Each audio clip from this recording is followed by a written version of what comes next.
बिस्मिल्लाहिर्रहमानिर्रहीम।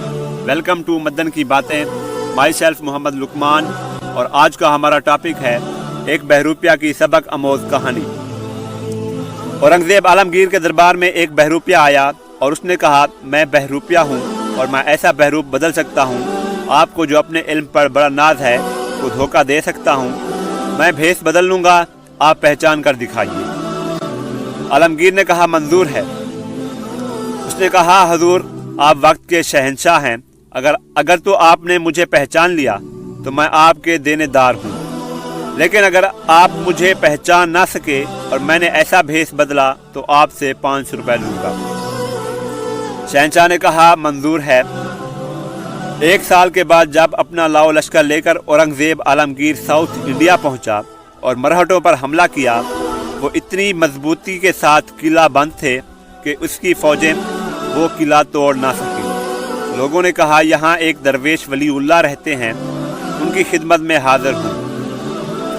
शहंशाह परेशान था, बेचारा भागा भागा गया, उनके पास सलाम किया और कहा, आप हमारी मदद करें, मैं कल इस किले पर हमला करना चाहता हूँ। तो फ़कीर ने फरमाया, नहीं, कल मत करें, परसों करें और परसों बाद नमाज ज़ुहर। औरंगजेब ने कहा, जी बहुत अच्छा।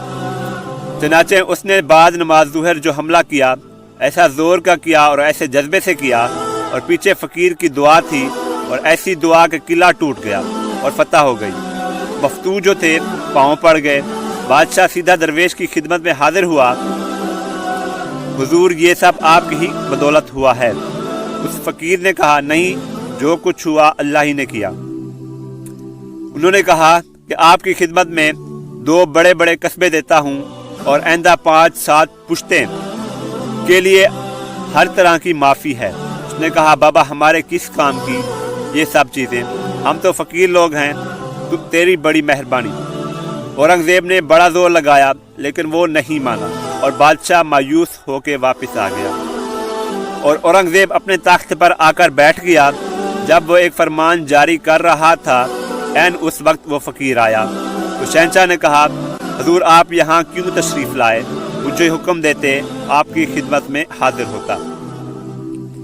कुंदन ने कहा, नहीं शहंशाह मुअज़्ज़म, अब ये हमारा फ़र्ज़ था, हम आपकी खिदमत में हाजिर होते तो जनाब आली, मैं कुंदन बहरूपिया हूँ, मेरे 500 रुपये मुझे अनायत फरमाएं। उसने कहा, तुम वो हो? कुंदन ने कहा, हाँ वही हूँ जो आज से 1.5 बरस पहले आपसे वादा करके गया था। औरंगज़ेब ने कहा, मुझे 500 रुपये देने में कोई एतराज़ नहीं। मैं आपसे ये पूछता हूँ, जब आपके नाम इतनी ज़मीन कर दी, जब मैंने आपकी 7 पुश्तों के लिए ये रियायत दी कि उसमें मेरी मिल्कियत में जहाँ चाहें जिस तरह चाहें रहें, आपने उस वक्त क्यों इनकार कर दिया? ये 500 रुपये तो कुछ भी नहीं। उसने कहा, हजूर बात यह है कि जिनका रूप धारा था उनकी इज़्ज़त मकसूद थी, वो सच्चे लोग थे, हम झूठे लोग हैं। ये मैं नहीं कर सकता कि रूप सच्चों का धारूं और फिर बेईमानी करूं।